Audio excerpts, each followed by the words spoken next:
ముచ్చట చలి చలి గాలిలో చెమటలు ఎంతట పలపుల లీలలో అది ఒక ముచ్చట ఎదురు పడే మదనుడితో వరస ఎలా కలుపుట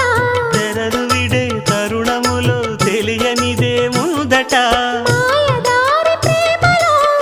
ఏం చెయ్యాలట మోయలేని హాయిలో ఒళ్ళోకొస్తే చాలంట బయట కొంగు ఎంతో మంచిది జారుతున్నది